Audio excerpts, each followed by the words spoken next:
Hey guys, what's up? My name is Anthony, and welcome to another edition of B&A Sports Talk. And today, I'm going to give you my NFC and AFC championship picks before we get into the actual topic of the video.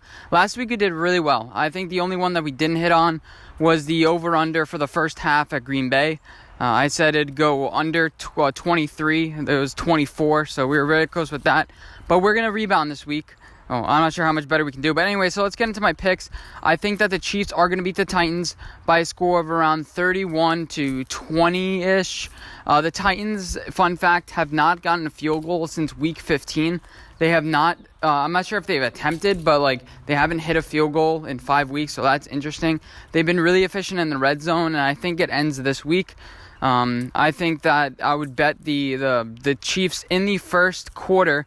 I would bet them to be leading in the first quarter because I think they're going to come up to this game really hot. They're going to make sure they don't get behind. They're going to make a point to do that. It's going to be cold, and I think it's going to be a very physical game.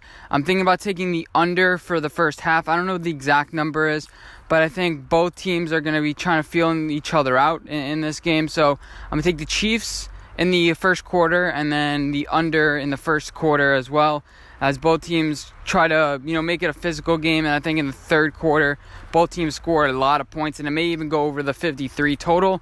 And then for the 49ers and the Green Bay game, this game is going to be 61 degrees, perfect weather. Aaron Rodgers has struggled on the road. He's a 500 quarterback on the road for his career. He struggled against the Chargers and 49ers earlier this year. This is a game where he has to prove himself.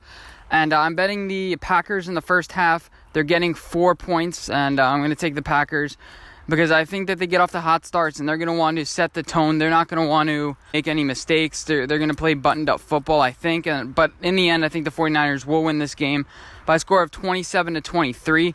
I don't think that you should bet the 49ers because I think that's too many points. I think Aaron Rodgers is going to keep this game close, and I don't feel like betting on the Green Bay because of their road record, and I think the 49ers are just a better coach team. So I'm going to take Green Bay in the first half. I'm probably going to take the over with the points scored for 46. I think it's going to easily go over, but I think that the Green Bay Packers take advantage of the 49ers and they make mistakes early in the game. That's not really a confident pick by me, but I had to make 2 picks per game, and that's the one I felt most comfortable with. But let's get into the point of the video, which I wanted to discuss of some Giants coaching hires, which direction we're heading, and basically my opinions about where we're going. So let's begin with Jason Garrett. So I made a video about possible offensive coaching hires. I said Jay Gruden was number 1. Jason Garrett would be number 2, but he'd almost be like a 3. I really liked Jay Gruden because he wanted Daniel Jones, but Jason Garrett brings a lot of the same things, and we've seen a trend now with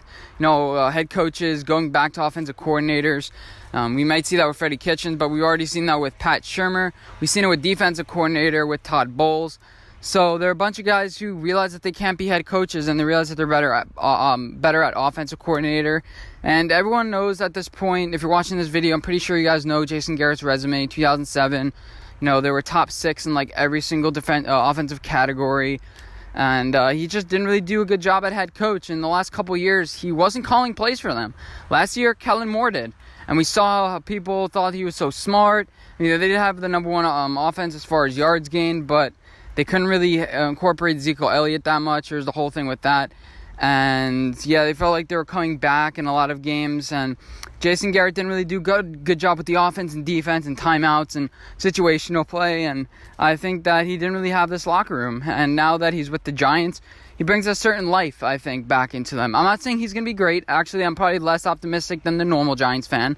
I'm saying that Jason Garrett could bring leadership into his locker room because there aren't too many guys here that have done it. You can say Joe Judge won a couple Super Bowls, but he's 38 years old. He's not been there, done that guy. Jason Garrett, he's won Super Bowls back in the 90s with the Dallas Cowboys. He knows what it takes to get there.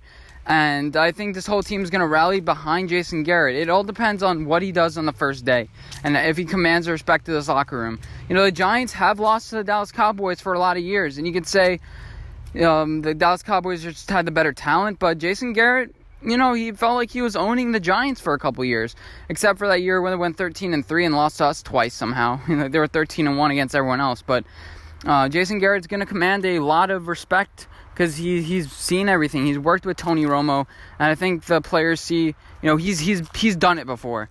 And all you have to do is win a couple games in the beginning of the season. You need to get their respect right away, and I think Jason Garrett could do a good job for the Giants. And next, we had a running backs coach that we signed last night behind Jason Garrett. And, there's not too much news about this. The only thing that I would point out is, Mark Ingram endorsed him, who used to play for the Saints and now for the Ravens, former Heisman winner. And also, Derrick Henry, former Heisman winner, has said this Burns guy is really good. And yeah, he's tough. And the Giants want to get back to power running. The league is going to shift back to running for a couple years with Saquon Barkley. I'm not sure when it's going to shift back to passing, but there's always ebbs and flows. You get fast linebackers, and big running backs are able to plow them over, and then eventually you switch back, you get bigger linebackers. So the league has ebbs and flows here. So hopefully you can have Saquon Barkley before you have to pay him a lot, be pretty successful, and we can rattle off a couple of wins. So that's pretty much all I got to say. I mean, I don't really know a lot about this guy other than he worked with Nick Saban, and he's worked with a bunch of Heisman guys, and Saquon Barkley is up for the challenge. He wants to be a leader, and it goes with the identity of this team. We're going to run, and we're going to run some more. We're going to be a 60-40 run team, not a 60-40 pass team, and I think that'll help the development of Daniel Jones, along with Jason Garrett, because you can work with the run coordinator, and they can figure out what they want to do. There may be a couple of clash points, but Jason Garrett wanting to do more passing than running, but I don't really see that. Also with Evan Ingram and Jason Garrett, people are saying they're going to work great together, and Evan Ingram's going to have a great year, but I've heard that the past 2 years. I've heard that Evan Ingram is going to be the greatest. He's going to go to the Pro Bowl. He's going to be a worthwhile first-round pick, but I'm going to have to see it to believe it. He's injured the entire time, and I'm not sure if he's big enough. I think he's more of a route runner than a blocker. And we're going to have to bring in a guy, whether it's Caden Smith already in the roster or C.J. Conrad or something like that. We're going to have to get a tight end that actually works for this team. I don't know how you want to bring him in, maybe the draft. But we'll discuss more about the draft later. But I think that this team has a pretty square direction heading forward. You have your defensive coordinator, Patrick Graham, work with Miami. Some people are concerned since Miami had one of the worst defenses. In fact, even though they went 9-11, even though they went 5-11, they still had one of the historically worst teams according to power rankings and predictive rankings. They were like -11. Nobody in the past 5 years was even -10 in predictive rankings. And they were as bad as Baltimore was good. Baltimore had one of the best teams, and Miami was one of the worst teams. So, I mean, Patrick Graham, you could say that he works a little bit. I'm just concerned that he's going to make things too complex for everything. I'm thinking, we had some defensive coordinators that, were too simple. We had guys not doing a lot, but then we had James Betcher.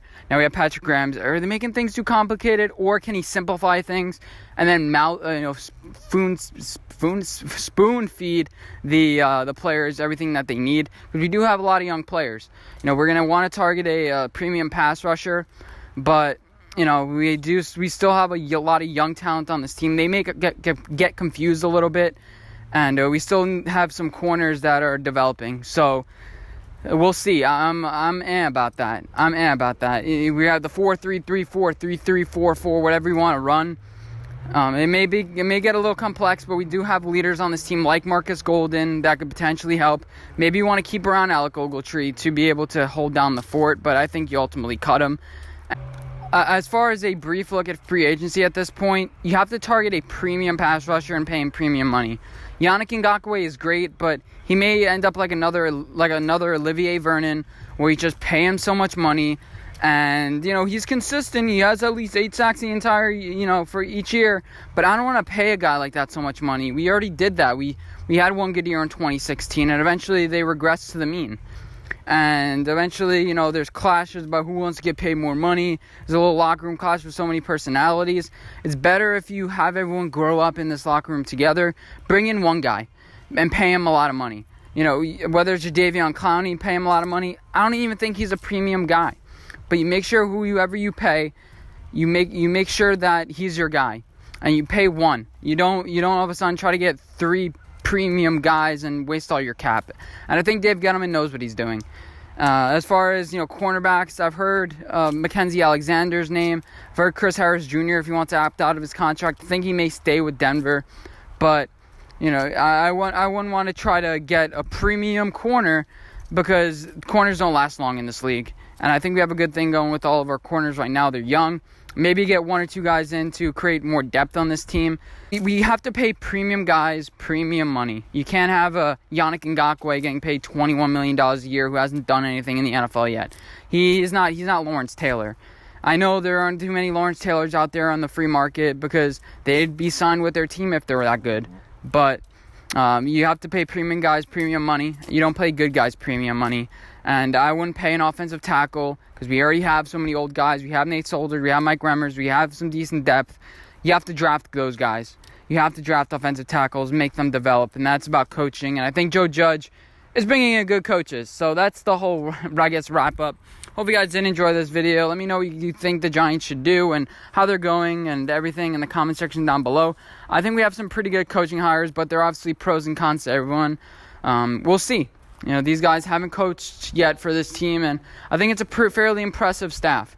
Obviously, you know, looking back, you wish you would have gotten some premium guys. You wish, you know, Matt Rule would have given you more of a look, or Mike McCarthy would have given you more of a look. But, yeah, hope you guys did enjoy this video, and I'll see you guys in my next video. Bye, guys.